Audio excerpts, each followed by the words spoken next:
Welcome to Mishra study Navgachhia. Mishra study Navgachhia में आपका स्वागत है।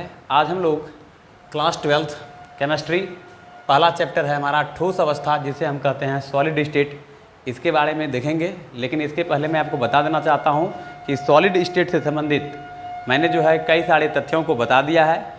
यदि आपने नहीं देखा है तो मेरे चैनल में विजिट करके आप देख सकते हैं। आज के वीडियो लेक्चर में हम आपको जो पहले पढ़ाया गया है वो चीज़ थोड़ा बहुत बताने का प्रयास करेंगे ताकि आप लोगों को सेकेंड पार्ट समझ में आए। ये पार्ट 2 है। तो सबसे पहला आप देखिए कि यहाँ पर आपको विशेष करके ठोस के बारे में जानना है।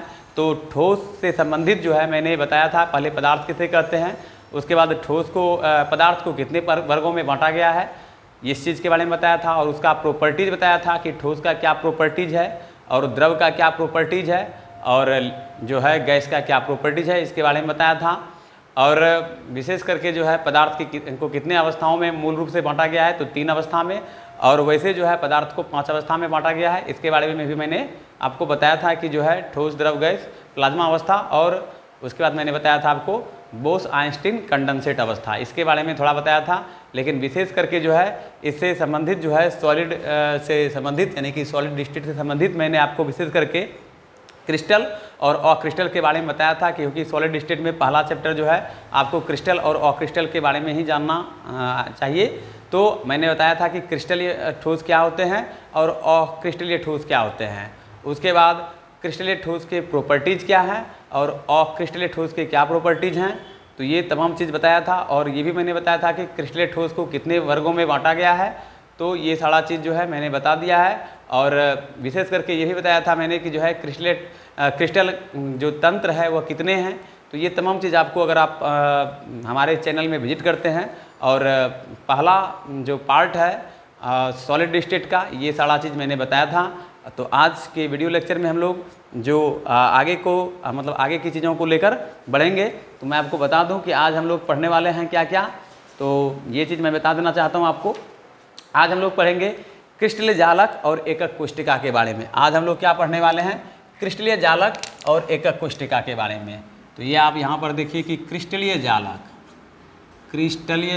और एकक कोष्टिका के बारे में हम लोग आज पढ़ेंगे। क्रिस्टलीय जालक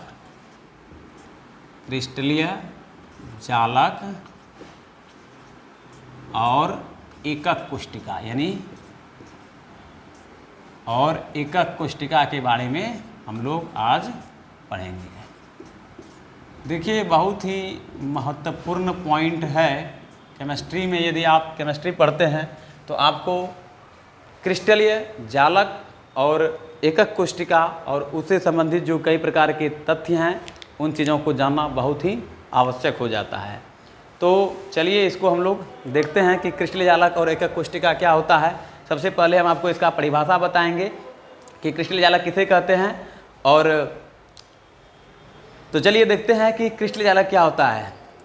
तो क्रिस्टलीय जालक जो बनता है, तो देखिए कोई भी परमाणु हो या अणु हो या आयन हो, जो भी मटेरियल यानी कि जो भी पदार्थ या जो भी क्या कहते हैं तत्व बने होते हैं, मतलब कहने का सेंस है कि जो भी बना होता है हमारा पदार्थ वह 3 चीज़ों से मिलकर बने होते हैं। परमाणु के कणों के द्वारा, या तो आयनों के कणों के द्वारा, या तो अणुओं के कणों के द्वारा। ठीक है। तो क्रिस्टलीय जालक के अंतर्गत हम लोग 3 तरह की चीज़ों को पढ़ेंगे कि आखिर क्रिस्टलीय जालक का जो निर्माण होता है कैसे होता है, क्रिस्टलीय जालक का निर्माण, और कैसे बनता है हमारा यूनिट सेल। यूनिट सेल क्या होता है इसके बारे में आपको बताएंगे। तो आप देख सकते हैं कि कई सारे जब छोटे छोटे कण मिलते हैं तो एक जालक का निर्माण होता है। इस तरह से आप देख रहे हैं कि ये हमारा एक जालक बनेगा। यहाँ पर आपको हम एक पिक्चर के माध्यम से बताने का प्रयास कर रहे हैं। तो ये देखिए, ये जो एक क्रिस्टल बना, तो क्रिस्टल कैसा होता है, क्यूबिक संरचना होता है। अर्थात आप कह सकते हैं कि क्रिस्टलीय जालक जो होता है वह क्यूबिक संरचना होते हैं। इस तरह से एक क्रिस्टलीय जालक की संरचना होगी क्यूबिक फॉर्म में, यानी इस तरह से आप यहाँ पर देखिए ये हमारा क्रिस्टल बनेगा। तो ये क्रिस्टल क्या होता है, क्रिस्टल के बारे में मैंने बताया था आपको कि कोई भी क्रिस्टलीय जालक का निर्माण जो होता है वह या तो अणुओं के कण से, या तो परमाणुओं के कण से, या तो आयनों के कण से जो है क्रिस्टलीय जालक का निर्माण होता है। अब आप देखिए कैसे बनेगा। मान लीजिए ये कण अभी आप देख रहे हैं एकत्रित है हर जगह, तो इसको आप देखिए कैसे कैसे बनेगा। यहाँ मान लीजिए एक कण है, दूसरा कण यहाँ है, तीसरा कण यहाँ है, चौथा कण यहाँ है, या इसको आप बिंदु भी ले सकते हैं इस तरह से, ये बिंदु, ये बिंदु, ये बिंदु, ये बिंदु, फिर ये बिंदु, फिर ये बिंदु, फिर ये बिंदु, फिर ये बिंदु, फिर ये बिंदु, फिर ये बिंदु, फिर ये बिंदु, ये बिंदु और ये बिंदु।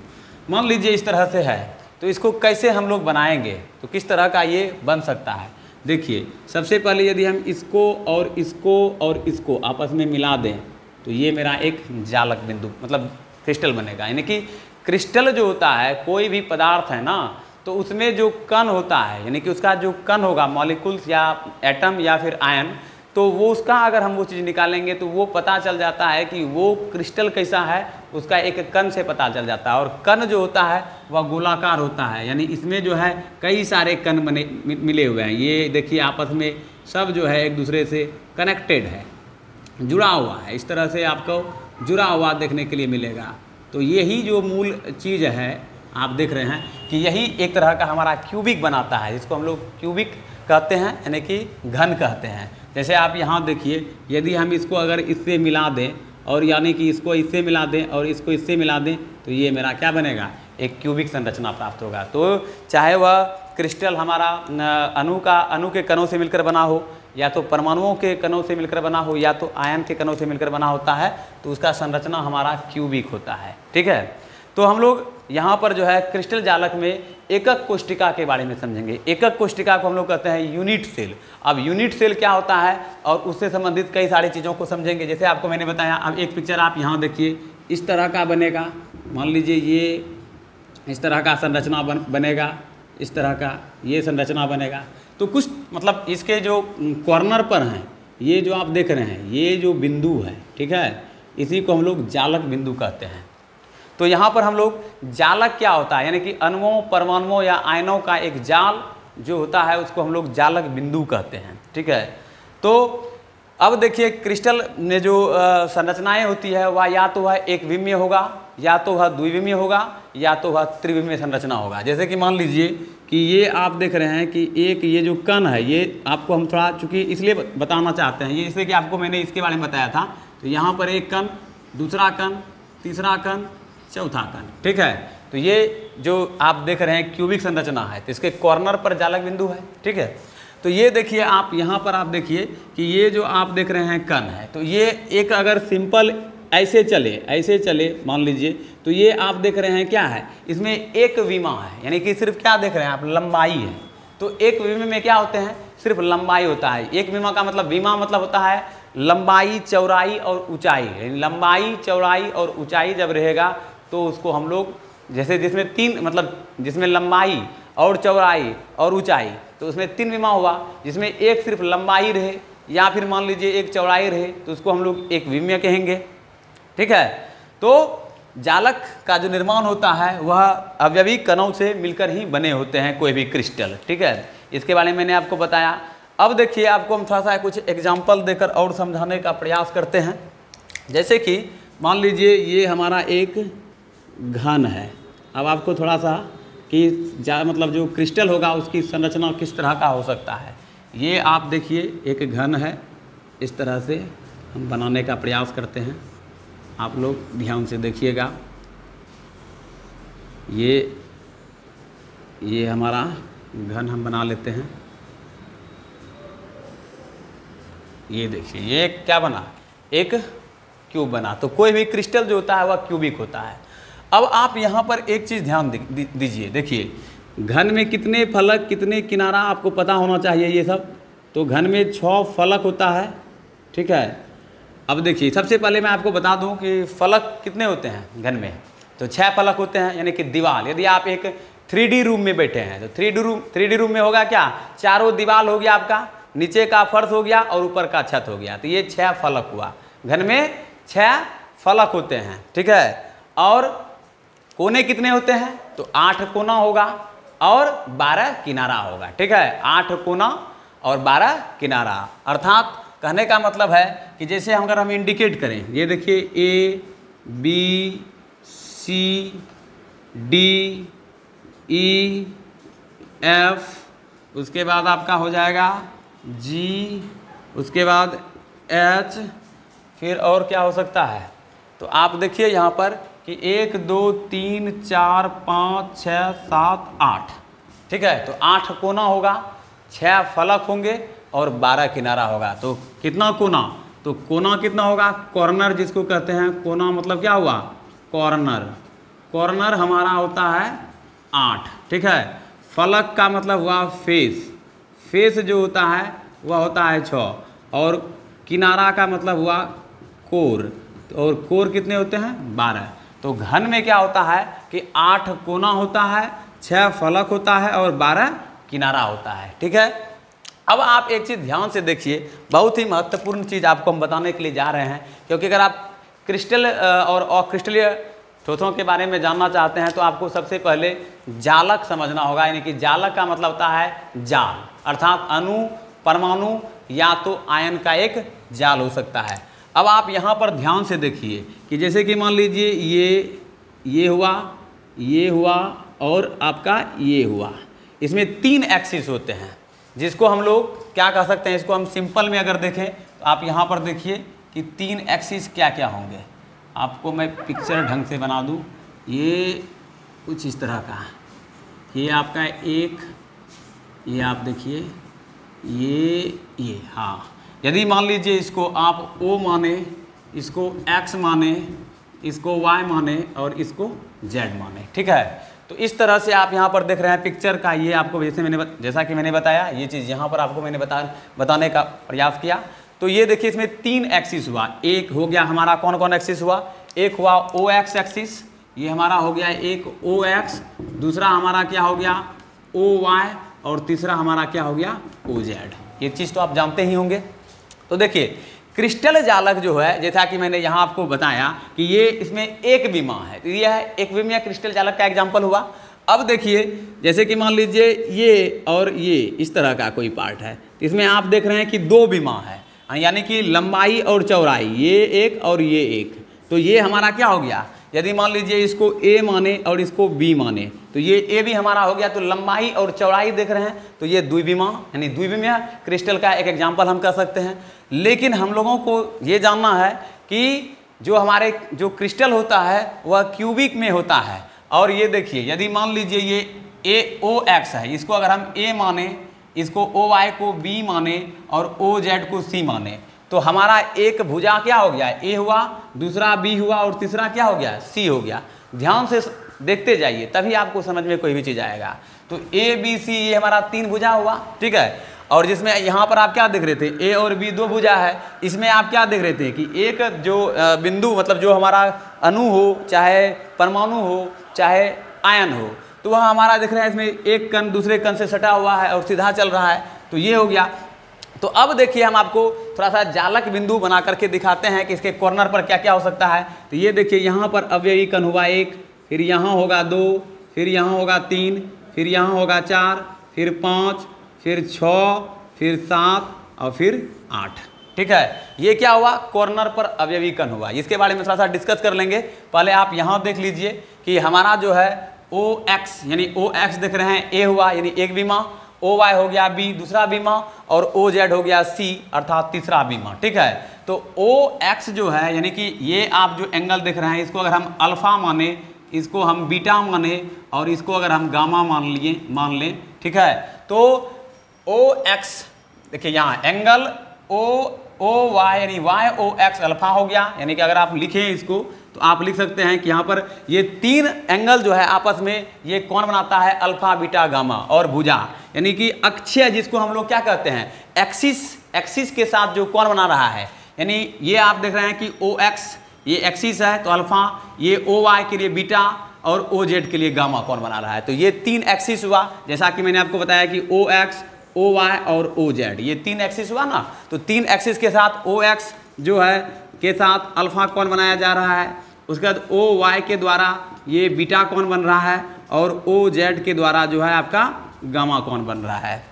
क्लियर हुआ आपका कि ये 3 एक्सिस से अलग अलग एंगल बनाया जा रहा है। आपको ये मैं क्यों बता रहा हूँ, ताकि आपको इसलिए बताना चाह रहा हूँ ताकि आप जान सकें कि क्रिस्टल का जो संरचना होगा, जो स्ट्रक्चर होगा, वह किस तरह का होगा। जो कि मैंने पहले बताया कि क्रिस्टल को जो है 7 तंत्रों में डिवाइड किया गया है, 7 तंत्र में, इसी स्ट्रक्चर के अकॉर्डिंग। जैसे आप देख रहे हैं कि ये एक्सिस हुआ, यानी एक्सिस के साथ ये भुजा आप देख रहे हैं A B C, ठीक है, और OX OY OZ के साथ जो अल्फा बीटा गामा कौन बन रहा है, तो इसका संरचना कुछ इस तरह का भी हो सकता है, क्रिस्टल कुछ इस तरह का भी हो सकता है, 3D शेप में भी हो सकता है, हेक्सागोनल भी हो सकता है। यानी कि कहने का मतलब है क्रिस्टल इस तरह से भी हो सकता है, इस तरह से कुछ 1 2, उसके बाद 3 4 5, इस तरह का भी मान लीजिए कोई क्रिस्टल होगा। और मतलब कहने का मतलब ये है कि षटफलकीय भी हो सकता है, तो उसका एक स्ट्रक्चर है, उसका एक डायग्राम है। तो ये चीज़ मैंने आपको बताया कि अब देखिए, अब आपको मैं बता देना चाहता हूँ कुछ। देखिए क्रिस्टल के जो परमाणु या अणु या आयन जो होते हैं वह कैसे एक दूसरे से जुड़े रहते हैं, ये आप देखिए। जैसे कि मान लीजिए ये हम बनाने का प्रयास करते हैं यहाँ पर कुछ इस तरह का। अब देखते हैं इसका डायग्राम कैसा बन पाता है। तो ये हो गया, इसको हम इस तरह से डिवाइड कर देते हैं।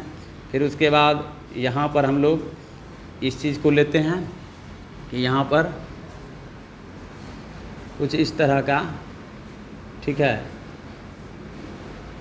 अब बनाने का प्रयास करते हैं, देखते हैं किस तरह का बनता है आकृति। क्योंकि देखिए ज्योमेट्रिकल शेप को बनाने के लिए थोड़ा सा माइंड लगाना पड़ेगा। तो ज्योमेट्रिकल शेप किस तरह से बनेगा ये चीज़ आपको समझना है। तो ये आप देखिए कि ये हमारा ज्योमेट्रिकल शेप कुछ इस तरह का बनेगा, इसका आकृति। ये आप डायरेक्ट ऐसे समझिए, इस तरह से इसको बनाने के लिए थोड़ा सा टेक्निक का इस्तेमाल करना पड़ता है। जैसे आपको मैंने यहाँ पर बनाकर समझाया, तो ये आपको जैसे कि ये देखिए, ये इस तरह से ये हो गया 1 2 3 4, फिर 1 2 3 4, इस तरह से कुछ बनेगा। इसको आप जोड़िए, इस शेप बन चुकी। देखिए ज्योमेट्रिक, इसमें अगर आप क्रिस्टलीय जालक पढ़ते हैं तो आपको शेप जरूरी है बनाना। तो अगर आप शेप बना लेते हैं तो आपका ये हो सकता है कुछ इस तरह का। चलिए इसको छोड़ देते हैं, शेप आप मतलब जो है आपको यही इसी से समझाने का प्रयास करते हैं, क्योंकि बाद में आपको बता देंगे कि शेप किस तरह का होगा। कई प्रकार के शेप होते हैं, तो फिलहाल इसी शेप को आप समझ कर चलिए। ये एक क्रिस्टल है, तो इसका जो एंगल होगा, यानी इसके साथ जो होगा, ये आप जो देख रहे हैं यहाँ पर, इसके साथ अल्फा कौन बनाएगा, इसके साथ जो है बीटा कौन बनेगा, और इसके साथ गामा कौन बनेगा। तो अल्फा बीटा गामा, ठीक है। तो इसी के अनुसार जो है क्रिस्टल को 7 वर्गों में डिवाइड किया गया है। शॉर्ट नेम याद रखिए, 7 क्रिस्टल में किस प्रकार डिवाइड किया होगा, STORMTH। ये आपका टेक्निक हुआ, ट्रिक हुआ। STOR यानी 1 2 3 4 5 6 7, STORMTH। S का मतलब हुआ सिंपल क्यूबिक क्रिस्टल, SCC जिसको कहते हैं हम लोग, सिंपल क्यूबिक क्रिस्टल, यानी कि जिसको हम लोग एकक कोष्टिका भी कहते हैं, ठीक है। उसके बाद है आपका T फॉर होता है टेट्रागोनल, ठीक ना, टेट्रागोनल कहेंगे। O फॉर हो गया ऑर्थोरोम्बिक। उसके बाद R फॉर हो गया रोम्बोहेड्रल। M फॉर हो गया मोनोक्लिनिक, और T फॉर हो गया ट्राइक्लिनिक। उसके बाद H फॉर हो गया हेक्सागोनल। इस तरह से 7 जो है, यानी कि इसके संरचना के अकॉर्डिंग जो है क्रिस्टल के, उसको 7 पार्ट में डिवाइड किया गया है। अब आप देखिए कि हम आपको इसका हिंदी लिखा देते हैं कि हिंदी संरचना क्या क्या होगा। तो पहला आप यहाँ पर देखिए, जिसको हम लोग कहते हैं घन्य जालक, घन्य जालक यानी कि घन्य यानी क्यूबिक क्रिस्टल जिसको हम लोग कहते हैं। उसके बाद दूसरा आपका अगर हम देखें तो ये हमारा हो जाएगा द्विसमलंबाक्ष, यानी कि द्विसमलंबाक्ष, द्विसमलंबाक्ष। हिंदी थोड़ा सा जटिल है, इसलिए आपको मैंने यहाँ इंग्लिश लिखा दिया। अब आपको मैं बताने का प्रयास कर रहा हूँ। पहला हो गया घन्य जालक, दूसरा हो गया द्विसमलंबाक्ष, उसके बाद आपका होगा तीसरा, अगर आप देखिएगा तो वो हमारा हो जाता है विषम समलंबाक्ष। ये तीसरा नंबर आप देखेंगे तो ये हमारा हो जाएगा विषम समलंबाक्ष, विषम समलंबाक्ष, समलंबाक्ष। देखिए कितना थोड़ा जटिल नाम है, इसको आप याद रखने का प्रयास कीजिएगा कि घनीय जालक पहला हो गया, उसके बाद होगा द्विसमलंबाक्ष, तीसरा हो गया विषम समलंबाक्ष, उसके बाद आपका हो गया फिर षटकोणीय, यहाँ आपको लिखने का प्रयास कर रहे हैं षटकोणीय, षटकोणीय को हम लोग हेक्सागोनल भी कहते हैं। उसके बाद ये 4 हो गया। पांचवा यदि आप देखिए तो पांचवा आपका हो जाएगा त्रिसमंताक्ष अथवा त्रिकोणी, त्रिसमंताक्ष, त्रिसमंताक्ष अथवा त्रिकोणी भी कह सकते हैं इसको। और छठा आपका हो गया, छठा जो आपका होगा वो होगा एकंताक्ष, एकंताक्ष, एकंताक्ष, यानी कि ये हमारा क्रिस्टल का उदाहरण होगा। और सातवां होगा त्रिंताक्ष, यानी कि सातवां जो आपका हो गया वो हो गया त्रिंताक्ष। ठीक है, तो ये क्रिस्टल को 7 पार्ट में डिवाइड किया गया है।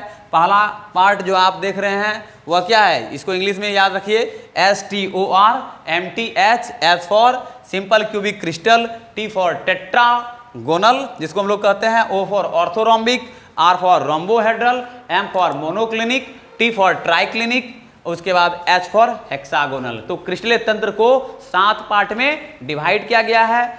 अब आपको मूल रूप से यहाँ पर जो है आपको 2 तरह की चीज़ों के बारे में जानना है। एक्सिस के बारे में जानिए कि अब ऐसे सिंपल क्यूबिक क्रिस्टल होगा, इसका एक्सिस क्या होगा, इसको हम लोग कहते हैं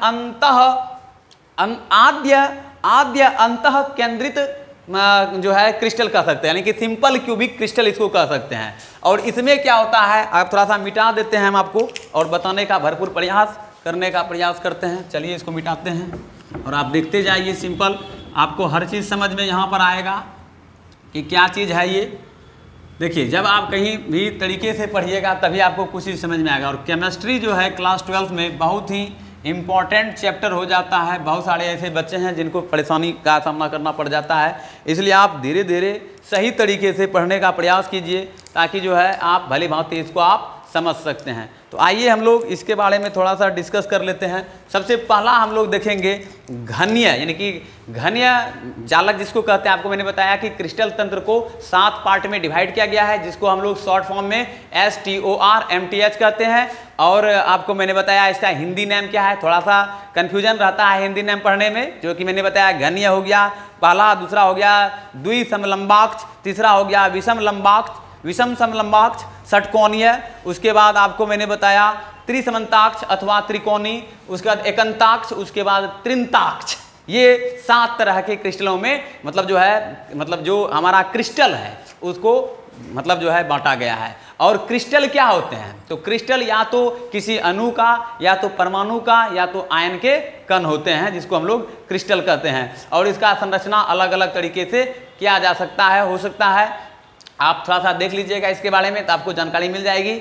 अब देखिए, एक चीज़ मैं आपको बता दूं कि ये जो क्रिस्टल है, इसका जो स्ट्रक्चर है, इसका जो संरचना होगा वो किस किस तरह से हो सकता है, ये आपको समझना होगा कि ये सब किस तरह का क्रिस्टल है और इसका संरचना क्या होगा। लेकिन इसमें सबसे बड़ा इंपॉर्टेंट फैक्ट जो देखने के लिए मिलता है वह मिलता है हमको भुजा और कोण। ये आप देख सकते हैं, मतलब या तो उसका भुजा जो होगा बराबर होगा, या हो सकता है 2 भुजा बराबर हो, तीसरा भुजा बराबर नहीं हो, या तीनों में से कोई भुजा बराबर नहीं हो। अब भुजा बराबर नहीं होगा तो इसका मतलब है उसका शेप आकृति, जो क्रिस्टल हमारा जो आप देख रहे हैं यहाँ पर, ये अगर हम क्रिस्टल का बात करें, इस तरह का थोड़ा बड़ा पिक्चर बना लेते हैं ताकि आप समझिए। ये जो आप क्रिस्टल देख रहे हैं ये हमारा सिंपल क्यूबिक क्रिस्टल है, ये हमारा सिंपल क्यूबिक क्रिस्टल है। इस तरह से आप जो देख रहे हैं, थोड़ा हम इसको सही कर लेते हैं। सिंपल क्यूबिक क्रिस्टल हमारा ये होगा, ये कुछ इस तरह का, एक बार अगेन बना देते हैं ताकि आपको समझ में आ जाए। ये हमारा सिंपल क्यूबिक क्रिस्टल का उदाहरण है। ये हमारा सिंपल क्यूबिक क्रिस्टल है। क्यों है सिंपल क्यूबिक क्रिस्टल? क्योंकि इसमें तीनों भुजा आप देख रहे हैं, यानी कि तीनों भुजा, यानी ये भुजा और ये भुजा और ये भुजा, अर्थात ये तीनों जो होगा इक्वल होगा, अर्थात ABC, यानी कि A बराबर होगा B बराबर होगा C, ठीक ना। इसलिए इसको हम लोग घनीय जालक कहते हैं, यानी कि क्यूबिक क्रिस्टल कहते हैं। अब इसमें जो कोण देख रहे हैं, ये हमारा अल्फा कोण हुआ, ये हमारा बीटा कौन हुआ और ये हमारा गामा कौन हुआ। यानी कि तीनों एंगल भी जो होगा वह बराबर होगा, अल्फा बराबर बीटा और बीटा के बराबर होगा गामा। अर्थात आप देख रहे हैं इसमें तीनों भुजा अर्थात ए बी सी बराबर होगा और इसमें तीनों एंगल बराबर होंगे, इसलिए इसको हम कहते हैं घनीय जालक। तो आप समझ रहे हैं कि घनीय जालक यानी क्यूबिक क्रिस्टल किसको कहते हैं, ठीक है। जालक आप समझिए कि जालक क्या होता है, परमाणु अणु या आयनों का जो कण होगा वह जिस तरह का रूप बनाएगा उसको हम लोग जालक कहेंगे।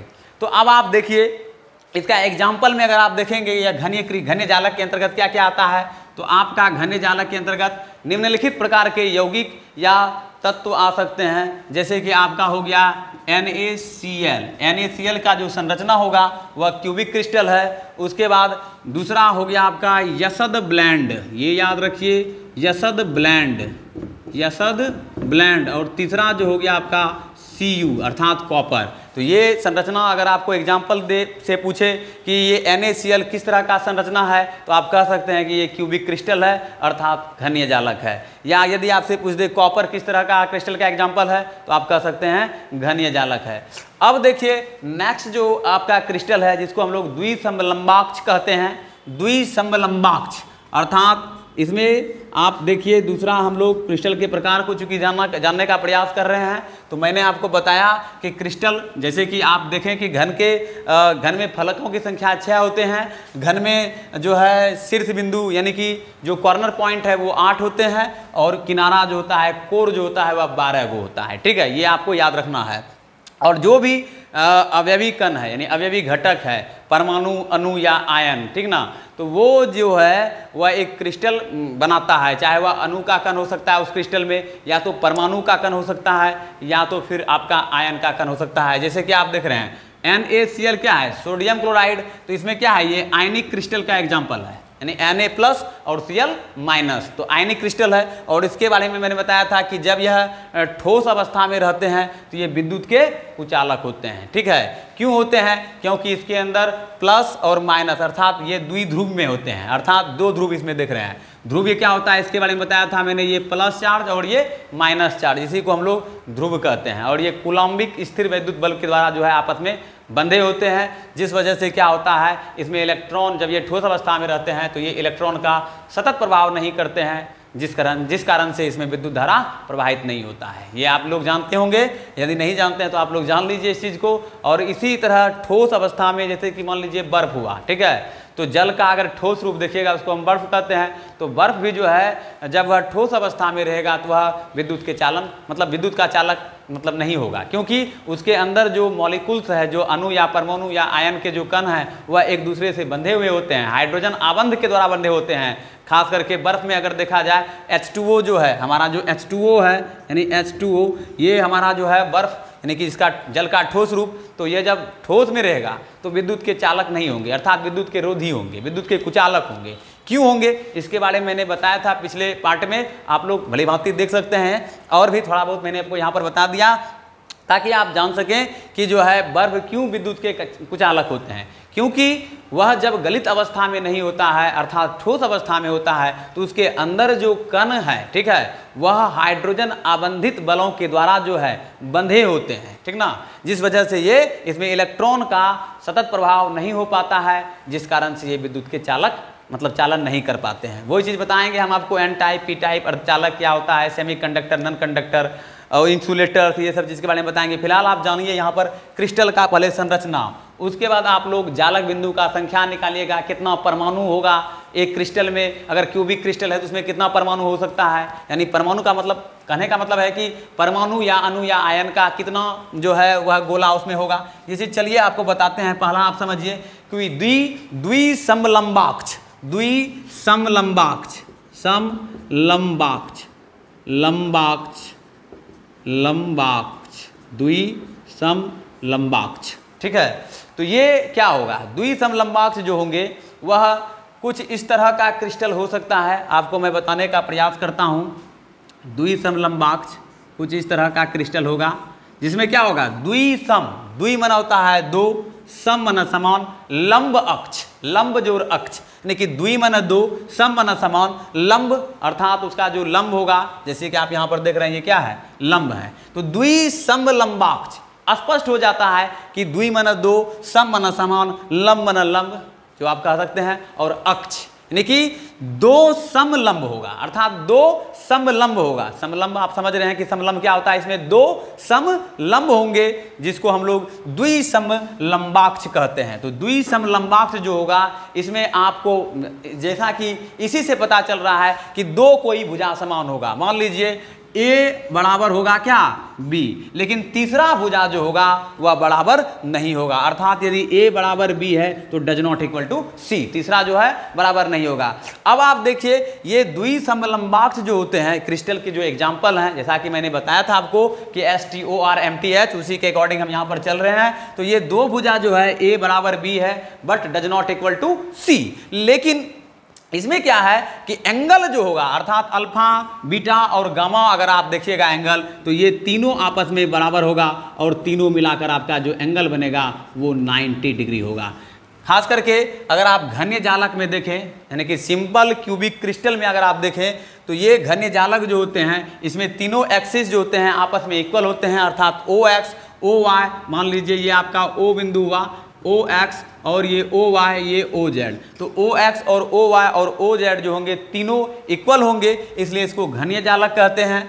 और इसमें जो एंगल होगा यानी अल्फा बराबर बीटा बराबर गामा इज इक्वल टू, ये भी हमारा 90 डिग्री होगा, ठीक है। और जबकि द्विसमलंबाक्ष में आप देख रहे हैं कि द्विसमलंबाक्ष ये क्रिस्टल का एक एग्जाम्पल है कि क्रिस्टल को कितने मूल तंत्र कितने हैं, मूल तंत्र 7 ही हैं, ठीक है। तो पहला आपने देखा कि तंत्र जो है घन्य जालक हुआ और घन्य जालक में तीनों एंगल और तीनों भुजा आपस में बराबर होगा, जबकि द्विसमलंबाक्ष में आप द्वि मन दो सम मन समान और लंब अक्ष, अर्थात इसका जो एक्सिस होगा उसमें दो जो होंगे वो हमारा समान होंगे, यानी कि कोई भी दो भुजा ए और बी आपस में बराबर but does not equal to C, तीसरा बराबर नहीं होगा।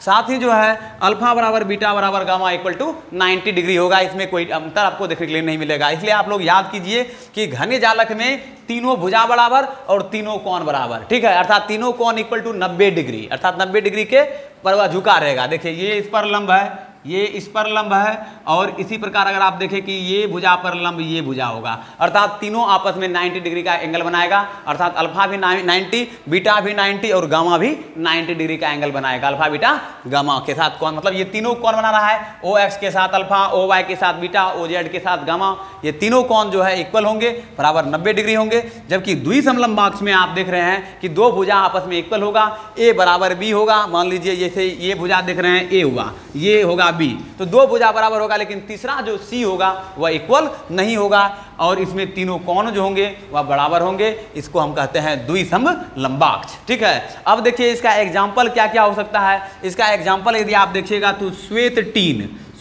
टीन जो होते हैं वह उसका जो क्रिस्टलीय संरचना होता है वह द्विसमलंबाक्ष होते हैं।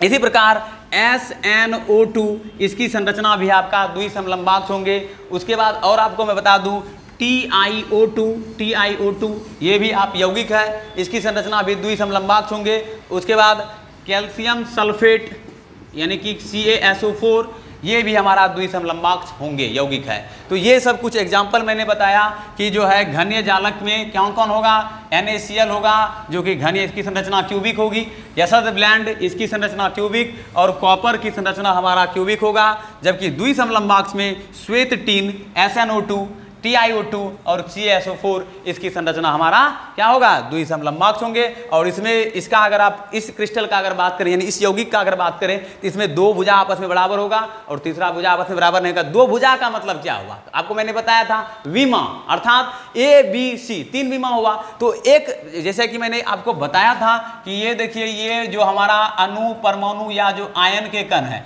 एक दूसरे से क्या है, बंधे हुए हैं। तो किस बल के द्वारा बंधे हुए हैं, तो ये मैंने आपको बताया था कि inter molecular force of attraction के कारण ही जो है परमाणु या अणु या आयन के कण जो है बंधे होते हैं, जिसे हम लोग ठोस कहते हैं। ये ठोस के प्रॉपर्टीज में मैंने आपको बता दिया है। यदि आपने नहीं देखा है तो मेरे पिछले वीडियो में विजिट करके हमारे चैनल के माध्यम से देख सकते हैं। तो चलिए अब हम लोग तीसरा देखते हैं कि तीसरा हमारा क्या है। तो तीसरा हमारा जो है तो द्विसमलंबाक्ष आपने समझा कि इसका एग्जाम्पल समझा। अब आपको मैं बता दूं कि इसकी संरचना है, यानी कि घन्य जालक पढ़िएगा तो इसका संरचना अलग अलग है। इसमें जो है एक होता है आद्य केंद्रित कोष्टिका, फिर अंतः केंद्रित कोष्टिका, फलक केंद्रित कोष्टिका। इसके बारे में बताएंगे आपको हम कि आद्य केंद्रित कोष्टिका क्या हुआ, फलक केंद्रित कोष्टिका क्या हुआ, अंतः केंद्रित कोष्टिका क्या हुआ। इसमें जो ये जो घन्य जालक में 3 तरह की विविधताएं आपको देखने के लिए मिलेगी। पहला आद्य केंद्रित कोष्टिका, दूसरा अंतः केंद्रित कोष्टिका, तीसरा फलक केंद्रित कोष्टिका। लेकिन द्विसमलंबाक्ष में आपको आद्य अंतः केंद्रित कोष्टिका देखने के लिए मिलता है। इस चीज के बारे में हम आगे डिस्कस करेंगे। फिलहाल आप लोग समझने का प्रयास कीजिए कि हमारा जो है क्रिस्टल तंत्र को कितने पार्ट में डिवाइड किया गया है और वह कौन कौन सा जो है क्रिस्टल मतलब किस तरह का जो यौगिक होगा वह किस प्रकार का क्रिस्टल का निर्माण करेगा, और उसके अंदर जो अवयवी कण होंगे, चाहे वह परमाणु हो, अणु हो या आयन हो, वह किस तरह से एक दूसरे से बंधा होगा। इन चीज़ों के बारे में आपको देखना है। तो यहाँ पर आप तीसरा नंबर देखिए। तीसरा नंबर है विषम लंबाक्ष। ये देखिए थोड़ा सा नेम हिंदी में है तो दिक्कत है। विषम लंबाक्ष आप ध्यान से देखिए कि विषम लंबाक्ष। अब थोड़ा सा सही ढंग से कर देते हैं। विषम लंबाक्ष क्या होता है? विषम लंबाक्ष तो ये देखिए स्पष्ट होता है विषम लंबाक्ष। विषम बना समान नहीं, ठीक है। लंब बना वही हो गया 90 डिग्री पर जो एंगल झुका रहेगा।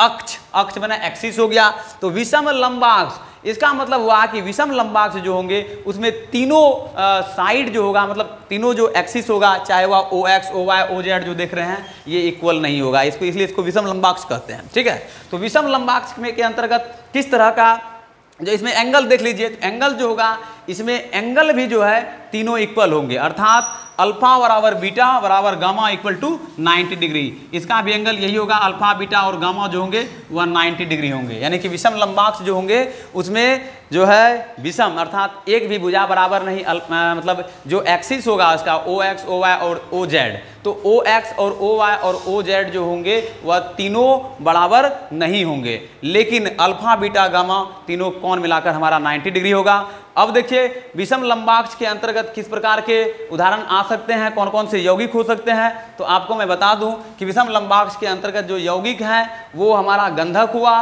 उसके बाद आप देख लीजिए विषम लंबाक्ष के अंदर एक गंधक हो गया। पहले आप इस चीज़ों को समझिए, फिर अगले चैप्टर में आप जाइएगा केमिस्ट्री का, तो तमाम तरह की चीज़ों के बारे में जानकारी आपको दी जाएगी।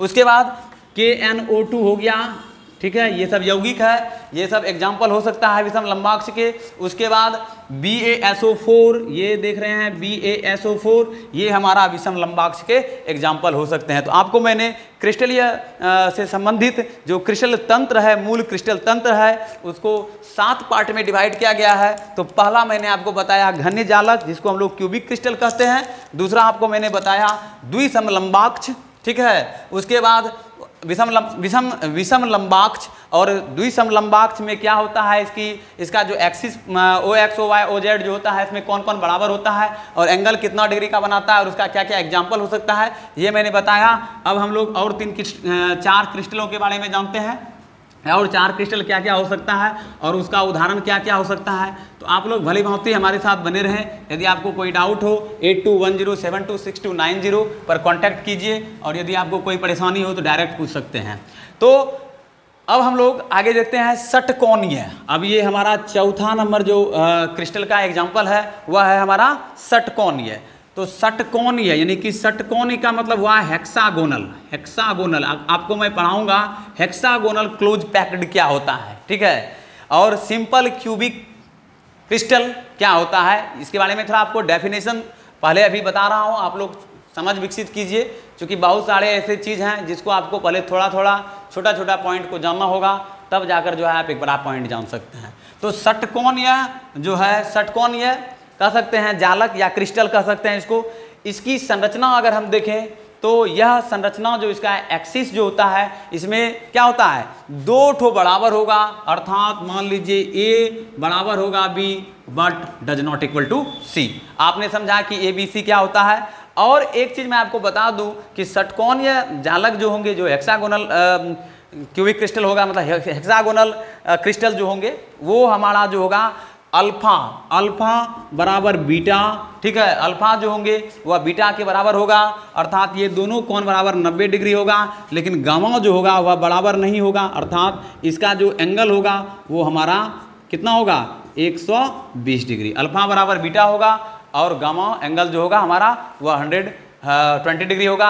इसका षटकोण या क्रिस्टल के अंतर्गत कौन कौन से यौगिक या तत्व आते हैं, तो आप देख लीजिए ग्रेफाइट हुआ जो, वो हमारा षटकोण या क्रिस्टल का संरचना होगा, अर्थात इसमें जो होगा षटकोण ही होगा, अर्थात इस तरह से होगा। इसका देख लीजिए ये, फिर ये 2 हुआ, ये फिर इधर से आपका होगा इस तरह से 1 2 3, कुछ इस तरह से 4, और इस तरह से थोड़ा सा हम देख लेते हैं षटकोण ये 5, इस तरह से होगा। थोड़ा सा बनाना पड़ेगा ढंग से षटकोण या क्रिस्टल का एग्जांपल,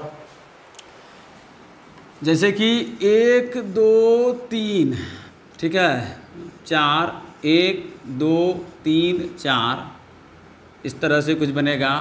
जैसे मान लीजिए 1, फिर आपका हो गया, यहाँ से लेते हैं 2, फिर यहाँ आपको हम इस तरह से बनाकर दिखाने का प्रयास करते हैं 3, फिर आपका हो जाएगा 4, फिर 5 और फिर 6, अर्थात कहने का मतलब है ऐसे ऐसे ऐसे, फिर ऐसे, फिर ऐसे और फिर ऐसे, इस तरह का बनेगा षटकोणीय, षटकोणीय क्रिस्टल, ठीक है। तो इसके अंतर्गत ग्रेफाइट का भी कुछ इसी प्रकार का संरचना होता है। तो ग्रेफाइट का जो संरचना होगा कुछ इसी प्रकार का होगा, यानी कि ये कार्बन का प्रूफ है, हीरा और ग्रेफाइट, ठीक है। तो ये कार्बन का मतलब ये क्या है, षटकोणीय संरचना होगा, यानी ग्रेफाइट जो होते हैं वह षटकोणीय होते हैं। इसमें क्या होगा कि 2 भुजा आपस में बराबर होगा और तीसरा भुजा आपस में बराबर नहीं होगा। अर्थात देखिए, यदि मान लीजिए ये एक्सिस, ये भुजा और ये भुजा उसमें बराबर हुआ, तो ये जो आप देख रहे हैं ये वाला, ये बराबर नहीं होगा। तीनों क्या हो गया, ये बराबर हुआ, ये दोनों बराबर है, लेकिन तीसरा क्या है, बराबर नहीं है। इसी प्रकार 2 एंगल बराबर होंगे और तीसरा एंगल बराबर नहीं होगा, अर्थात ये कोण और ये कोण अगर बराबर है तो ये कोण आपका बराबर नहीं होगा, अर्थात 90 डिग्री नहीं होगा बल्कि 120 डिग्री होगा। तो ये हमारा षटकोण यानी हेक्सागोनल क्रिस्टल कह सकते हैं, यानी कि षटकोण ये क्रिस्टल के एग्जाम्पल हो सकता है। तो आपने समझा कि चौथा क्रिस्टल के अंतर्गत क्या आता है, और इसका एग्जाम्पल मैंने बताया ग्रेफाइट हो गया, उसके बाद जिंक ऑक्साइड हो गया ZnO, उसके बाद आपका हो जाएगा CDS। ये सब जो है हमारा षटकोण या क्रिस्टल के उदाहरण है। चलिए अब आगे बढ़ते हैं, जानते हैं त्रिकोणीय क्रिस्टल क्या होता है, जिसको हम लोग त्रिसमांताक्ष अथवा त्रिकोणीय क्रिस्टल कहेंगे। तो त्रिसमांताक्ष अथवा त्रिकोणीय क्रिस्टल क्या होता है, इसके बारे में जानने का प्रयास करते हैं।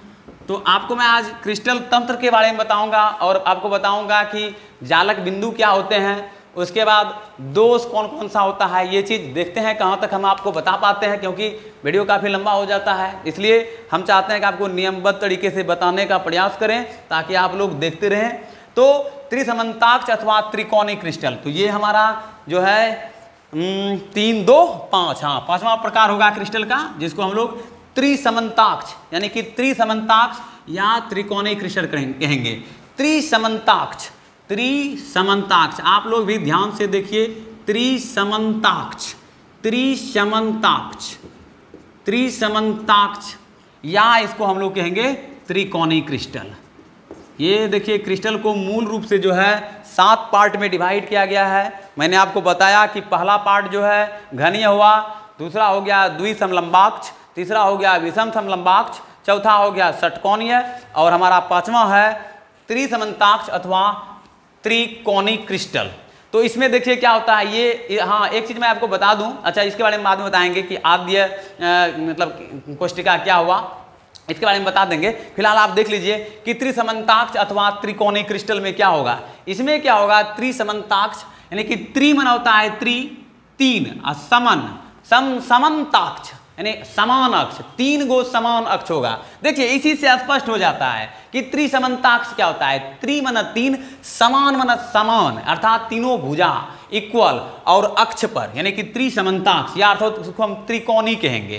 त्रिकोणीय आप समझ रहे हैं कि इस तरह का कुछ होगा ऐसा, यानी जिसमें 3 कोना होगा इस तरह से, यानी एक कोना ये हुआ, मतलब एक भुजा ये, दूसरा भुजा ये और तीसरा भुजा ये, तो ये कौन और ये कौन, 3 कौन हुआ ना, तो इसको कहेंगे हम त्रिसमन्ताक्ष। लेकिन इसमें देखने के लिए आपको क्या मिलेगा कि ये त्रिसमन्ताक्ष या त्रिकोणीय क्रिस्टल जो होंगे उसमें क्या होगा, तीनों भुजा तो समान होगा, सॉरी हाँ तीनों भुजा तो बराबर होगा, लेकिन इसमें तीनों कोण भी बराबर होंगे, अर्थात अल्फा बराबर बीटा बराबर गामा बराबर 90 डिग्री। और आपको मैंने 90 डिग्री क्यों बताया, क्योंकि क्रिस्टल में हम लोग पढ़ रहे हैं तो त्रिसमन्ताक्ष यानी कि त्रिसमन्ताक्ष या त्रिकोणीय क्रिस्टल जो होंगे उसमें तीनों भुजा यानी तीनों एक्सिस जो होंगे, अक्ष जो होंगे वो समान होंगे और तीनों कोण भी जो होगा वह समान होगा। और इसमें जो है सॉरी एक चीज़ मैं हाँ 2 भुजा यानी कि इसमें जो होगा ना तीनों भुजा यानी कि अल्फा बीटा गामा जो होंगे तीनों 90 डिग्री के बराबर नहीं होगा। ध्यान दीजिए कि त्रिसमन्ताक्ष क्रिस्टल जो होंगे उसमें अल्फा बराबर बीटा बराबर gamma does not equal to 90 degree, अर्थात तीनों में से तीनों बराबर नहीं होगा त्रिसमन्ताक्ष क्रिस्टल का। तो अब देखिए इसमें एग्जाम्पल क्या क्या हो सकता है, त्रिसमन्ताक्ष क्रिस्टल में कौन कौन सा ऐसे क्रिस्टल होंगे जो त्रिसमन्ताक्ष क्रिस्टल होंगे, अर्थात जिसकी तीनों भुजाएं और तीनों कोण तीनों भुजाएं तो बराबर हो लेकिन तीनों कोण बराबर नहीं हो। तो ये आपका हो गया कैल्साइट। कैल्साइट जो होगा वह एक यौगिक है, कैल्साइट CaCO3, इसको हम लोग कहते हैं CaCO3, इसका अनुसूत्र हुआ। देखिए आप लोगों को अनुसूत्र बताने के लिए मतलब कैसे अनुसूत्र बनता है वो बता दूंगा मैं आपको, और आप लोग फिलहाल आप कुछ यौगिक के नाम, केमिस्ट्री में कुछ चीज़ याद भी करना पड़ता है, तो जैसे कुछ यौगिक है उसका आप लोग याद रखिएगा नाम क्या हुआ, जैसे कि सिनबार हो गया, सिनबार यानी कि सिनबार को हम लोग कहते हैं सिनबार, जिसको हम लोग यानी HGS कहते हैं, सिंदूर पारा, सिंदूर देखे हैं, सिंदूर लाल होता है, ठीक है, बहुत चमकता है उसमें क्योंकि पारा धातु उसमें मिलाया जाता है। इसका निष्कर्षण भी आप लोग पढ़िएगा कि सिनबार क्या होता है, सिनबार को हम लोग क्या कहते हैं HGS। तो ये जो होते हैं ये जो क्रिस्टल हैं यानी कि ये जो यौगिक है, यानी यौगिक क्या है, एक तरह से क्रिस्टल है, अर्थात ठोस अवस्था में है। तो ये देखिए ठोस अवस्था में भी हो सकता है और गलित अवस्था में वो भी हो सकता है। जैसे कि मान लीजिए NaCl, ये हमारा क्या हो गया, सोडियम क्लोराइड, यानी कि Na पर प्लस चार्ज और Cl पर हमारा माइनस चार्ज। जब यह ठोस अवस्था में रहेंगे, ठीक ना, तो ये आयनिक क्रिस्टल का एग्जाम्पल है क्योंकि इसमें धन आयन और ऋण आयन पाया जाता है। और ये जब ठोस अवस्था में रहेगा तो ये विद्युत के क्या होंगे, सुचालक, ठोस अवस्था में विद्युत के कुचालक, लेकिन गलित अवस्था में जैसे आएगा तो विद्युत के क्या होंगे, सुचालक होंगे। तो जो धातु है, प्रायः धातु जो होते हैं वह विद्युत के चालक होते हैं। क्यों होते हैं, मैंने बताया था आपको कि इसमें मुक्त इलेक्ट्रॉन पाया जाता है, समुद्र के रूप में घिरा रहता है इलेक्ट्रॉन, जिससे क्या होता है आराम से जो है इलेक्ट्रॉन, चूंकि आवेश क्या है, धारा क्या है, विद्युत धारा क्या है, इलेक्ट्रॉनों का ही तो सतत प्रभाव है, इलेक्ट्रॉन ही तो दौड़ता है किसी तार पर। अब मान लीजिए कोई विद्युत रोधी है तो क्या रोधी, मतलब क्यों है रोधी, क्योंकि उसमें इलेक्ट्रॉन का गमन नहीं है, इलेक्ट्रॉन जो है वह गमन नहीं करता है, जिस वजह से वह विद्युत रोधी होते हैं। उदाहरण के तौर पर जैसे कि NaCl हो गया, यानी कि सोडियम क्लोराइड हो गया, बर्फ हो गया, ठीक है, तो ये विद्युत के रोधी क्यों है। हीरा भी हमारा विद्युत का रोधी हुआ, क्यों हुआ, तो यही सब चीज ना जानना पड़ेगा आपको केमिस्ट्री में कि आखिर ये NaCl जो सोडियम क्लोराइड है जब गलित अवस्था में, इसको अगर हम जलीय विलयन के साथ अभिक्रिया मतलब जल में डाल देंगे तो यह विद्युत का चालन करने लगेगा, और जब जल में नहीं डालेंगे, इसे सिंपल ले आएंगे नमक को, तो यह विद्युत का चालन नहीं करेगा, अर्थात ये नॉन कंडक्टर होंगे, अचालक हो जाएंगे। क्यों हो जाएंगे, प्रश्न यही है। तो इसमें मुक्त इलेक्ट्रॉन नहीं पाया जाता है, जब यह ठोस अवस्था में रहेंगे तो मुक्त इलेक्ट्रॉन नहीं होता है, और इलेक्ट्रॉनों के ही सतत प्रभाव को विद्युत धारा कहते हैं। सबसे पहला प्रश्न यह होता है कि इलेक्ट्रॉन कहते किसको हैं, यानी कोई भी मौलिक कण जो है वह 3 चीजों से मिलकर बना हुआ है। कोई भी मौलिक कण, तो ये छोटे छोटे जो सूक्ष्म कण होते हैं उसको परमाणु कहते हैं, और कोई भी मौलिक कण जो है वह 3 चीजों से मिलकर बना होता है, इलेक्ट्रॉन, प्रोटॉन और न्यूट्रॉन। इलेक्ट्रॉन क्या होता है, electron is the fundamental particle of an atom which consist negative charge is equal to 0। यानी कि इलेक्ट्रॉन क्या है, यानी कि electron is a fundamental particle है, एक पार्टिकल है, एक मौलिक कण है जिस पर इकाई आवेश जो है 0 के इक्वल होता है, इसलिए जो है इलेक्ट्रॉन पर हमेशा आवेश माइनस रहता है, ठीक है। यानी इलेक्ट्रॉन, प्रोटॉन और न्यूट्रॉन, ठीक है। ये चीज मैं आपको क्लास 9th में भी आपने पढ़ा होगा, परमाणु मॉडल, परमाणु का संरचना, ठीक है। तो ये चीज आपको मैं बताने का प्रयास करूंगा, बारीकी से छोटे छोटे चीजों को मैं बताऊंगा ताकि आप लोग भली भांति इस चीज को समझे, और जब आप समझेंगे तभी आप आगे बढ़ सकते हैं केमिस्ट्री में। जिस वजह से बहुत सारे ऐसे बच्चे हैं जिसको कि समझ में नहीं आता है, क्यों? क्योंकि वह पीछे का जो चीज़ है, जो वो चीज़ को भली भांति पूर्ण रूप से नहीं समझ पाए हैं, जिस वजह से थोड़ा सा उसको परेशानियों का सामना करना पड़ जाता है। तो चलिए हम लोग आगे देखते हैं कि त्रिसमन्ताक्ष या त्रिकोणी में आपने देखा कि तीनों भुजा क्या होगा, बराबर होगा, और हमारा तीनों कोण जो होगा 90 डिग्री के इक्वल नहीं होगा। इसका एक एग्जांपल हो सकता है कैल्साइट, सिनवार, ये हमारा जो है एग्जांपल हो गया त्रिसमन्ताक्ष जिसको हम लोग कहते हैं। और अब हम लोग पढ़ेंगे एकंताक्ष। एकंताक्ष क्या होता है? ये 6ठा नंबर क्रिस्टल है, जिसमें मूल तंत्र जो कहते हैं क्रिस्टल का एकंताक्ष। तो एकंताक्ष, एक अंतताक्ष, यानी देखिए इसी को आप हिंदी को अगर आप संधि विच्छेद कीजिएगा तब आप समझ में आएगा क्या वो चीज क्या है। एक अंत अक्ष, इसका क्या होना चाहिए? एगो मतलब जो है एक अंत अक्ष, यानी एक के जो अक्ष होगा एक के होगा। इसमें जो क्या होगा, लंबाई, चौड़ाई और ऊंचाई तीनों में से तीनों बराबर नहीं होगा। अर्थात यदि आप देखिए A does not equal to B does not equal to C, अर्थात इसमें तीनों का तीनों जो है बराबर नहीं होगा। जबकि एंगल अगर आप देखेंगे तो इसमें क्या होगा, अल्फा बराबर गामा बराबर 90 डिग्री होगा, लेकिन beta does not equal to 90 degree. Alpha बराबर गामा बराबर 90 degree but does not equal to beta 90 degree, यानी कि बीटा जो होगा वह 90 डिग्री के बराबर नहीं होगा, जबकि अल्फा और गामा जो होगा दोनों बराबर होंगे। अब एकंताक्ष के अंतर्गत कौन कौन से क्रिस्टल या यौगिक मतलब जो है आ सकते हैं, तो आप लोगों को मैं बता दूं कि एकंताक्ष के अंतर्गत आपका कौन कौन सा यौगिक आ सकता है। तो आइए इसके बारे में देखते हैं। एकंताक्ष के अंतर्गत आपका क्या क्या होगा, तो आपका एकंताक्ष के अंतर्गत आ जाएगा Na, गंधक हो गया, पहले गंधक आप लिख लीजिए, गंधक, ठीक है। उसके बाद इसको हम एकंताक्ष गंधक जिसको कहते हैं, एकंताक्ष गंधक। और दूसरा हो जाएगा Na2SO4, Na2SO4 into 10H2O, 10H2O, ये हमारा जो यौगिक होगा ये एकंताक्ष क्रिस्टल के अंतर्गत आते हैं। उसके बाद आपका लास्ट क्रिस्टल जो है 7वां नंबर का जो क्रिस्टल है ये हमारा 6ठा था। ये मतलब एकंताक्ष के बारे में बताया था 6ठा। अब 7वां नंबर जो है क्रिस्टल अगर आप देखें मूल तंत्र में त्रिंताक्ष।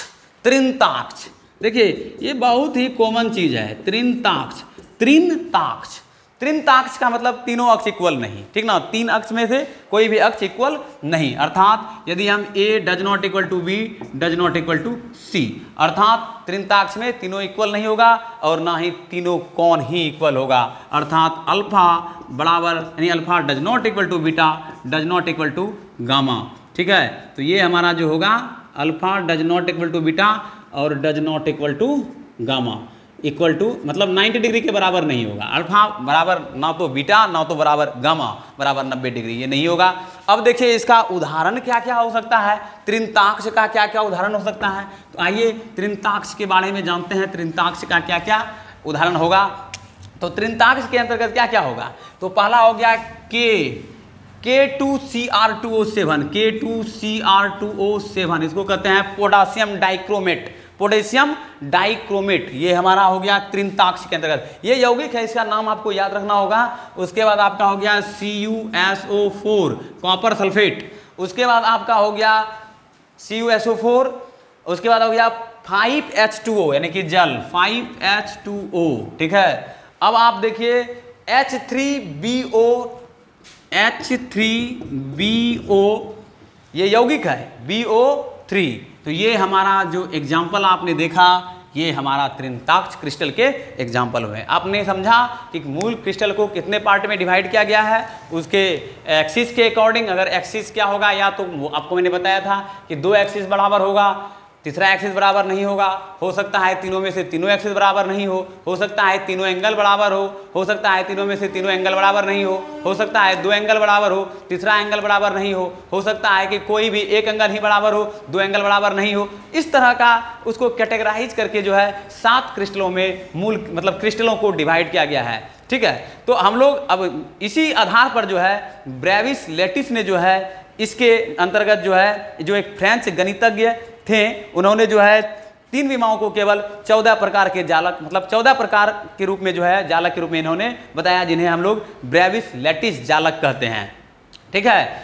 तो आप जान सकते हैं कि 3 घनीय जालकों कि अगर एकक कोष्टिका का बात किया जाए तो ये 3 तरीके के होंगे, यानी कि 3 घनीय जालकों की एकक कोष्टिका, जिसमें क्या होता है, सभी भुजाएं समान एवं सभी फलकों के मध्य 90 डिग्री का कोण, यानी कि सभी भुजा बराबर होगा और सभी फलकों के बीच 90 डिग्री का एंगल होगा। अब आपको मैं बता दूं कि पहले फलक क्या होता है, इसके बारे में मैंने बताया था आपको कि जैसे आप किसी 3D रूम में बैठे हैं जो क्यूबिक है, तो उसमें जैसे हम लोग यहाँ पर हैं तो एक दीवार मेरे पीछे, एक दीवार मेरे आगे, मेरा एक फर्श हुआ और एक ऊपर हुआ, तो 6 फलक हुआ ना, इसी को हम लोग फलक कहते हैं। फलक माना फेस हुआ, ठीक है। तो फलक को हम लोग फेस कहते हैं और कोना को हम लोग कॉर्नर कहते हैं, और उसके बाद जिसको कोऑर्डिनेशन पॉइंट भी कहा जाता है, और उसके बाद आपका हो गया फेस हो गया, यानी फलक हो गया, किनारा हो गया, ठीक है। ये 3 तरह की चीज़ों को हम लोग एक क्रिस्टल या जालक में देखते हैं, खास करके क्यूबिक क्रिस्टल अगर देखें तो उसमें हम लोग खास करके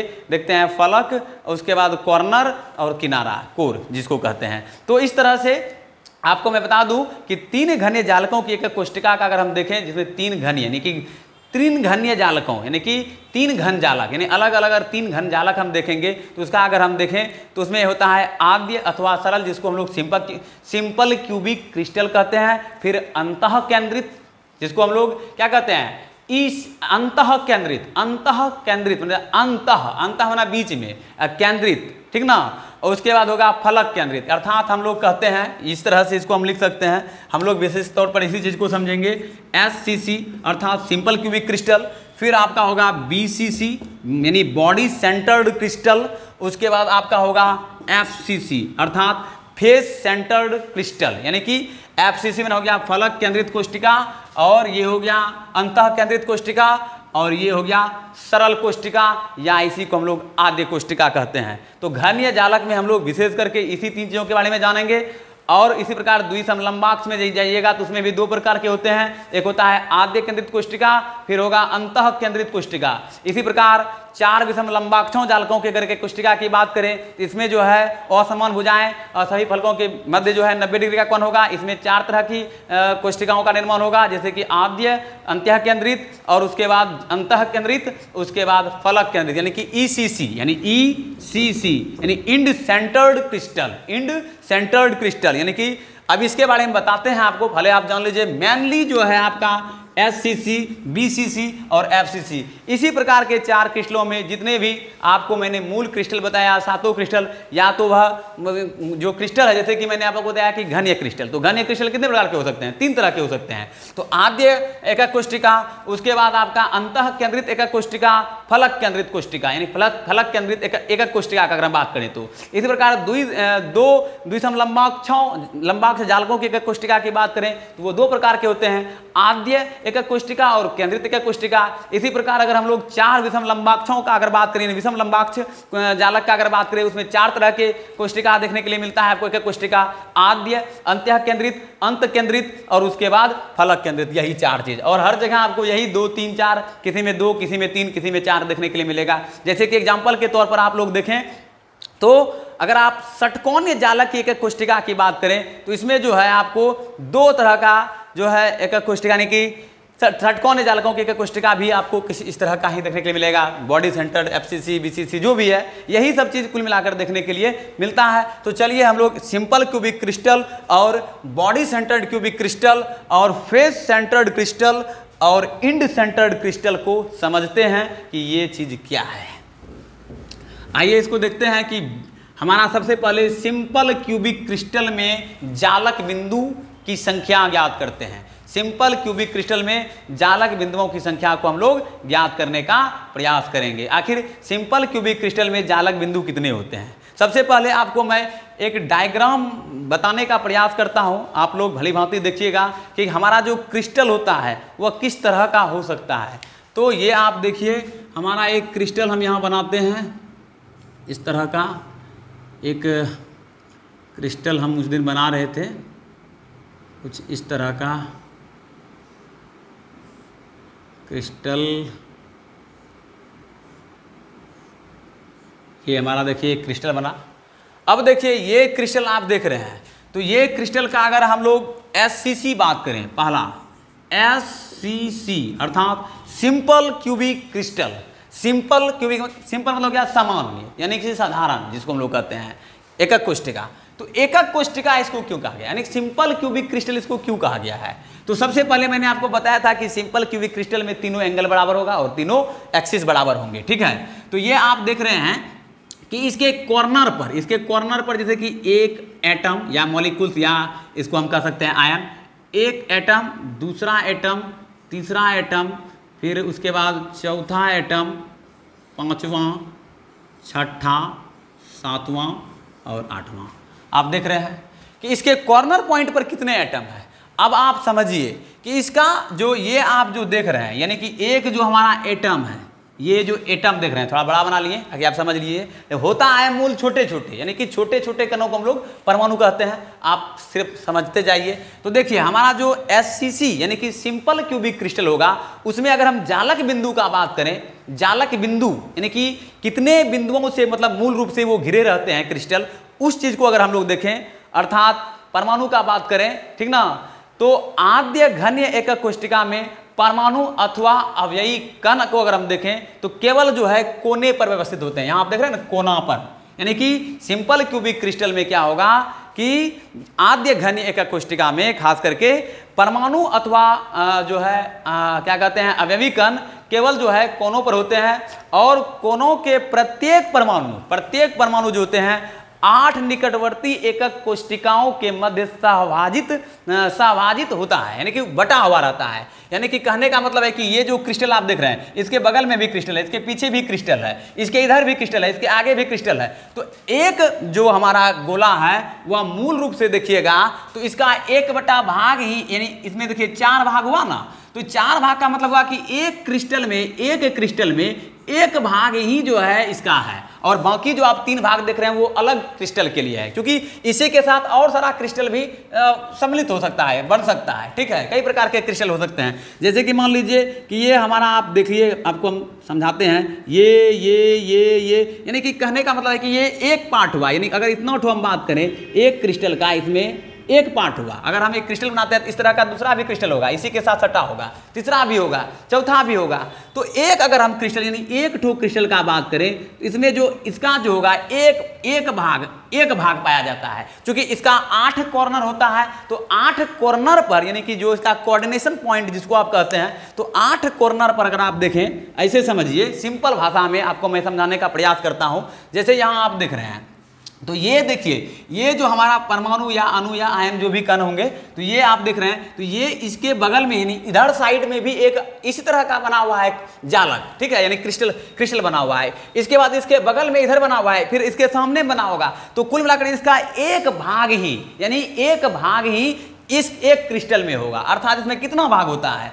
8 भाग होता है। आप देख रहे हैं कि एगो भाग ये हुआ, दूसरा भाग ये, तीसरा ये, चौथा ये, पांचवां, छठा, सातवां और आठवां, 8 भाग हुआ ना। तो 8 में से जो है इसका सिर्फ 1/8 भाग ही जो है एक क्रिस्टल का एग्जाम्पल, मतलब एक क्रिस्टल में जो कण होंगे, यानी 8 कॉर्नर पर जो आप कण देख रहे हैं, तो उसका 1/8 ही एक जालक में होगा, मतलब एक क्रिस्टल में होगा। तो आप यहां देख रहे हैं कि अगर इसमें हम जालक बिंदुओं की संख्या ज्ञात करें, तो जालक बिंदु की संख्या अगर हम ज्ञात करेंगे इसका, तो कितना पहले देखिए आप कण है, यानी 1 2 3 4 5 6 7 8, और एक क्रिस्टल में क्या है, उसका 1/8वां भाग है। तो इसमें जालक बिंदु का संख्या अगर हम ज्ञात करना चाहेंगे तो हम कह सकते हैं कि 8 गुना 1/8, अर्थात इसमें जालक बिंदुओं की संख्या 1 होगा। अर्थात SCC क्रिस्टल यानी कि सिंपल क्यूबिक क्रिस्टल में जालक बिंदुओं की संख्या, मतलब जालक बिंदुओं की संख्या कितनी होती है? 1 होती है, ठीक है। क्योंकि कुल मिलाकर अगर हम देखें तो प्रत्येक घन एकक कोष्टिका में उसके कोनों पर 8 परमाणु होते हैं। तो 8 परमाणु होते हैं, लेकिन 8 परमाणु जो आप देख रहे हैं वह अलग अलग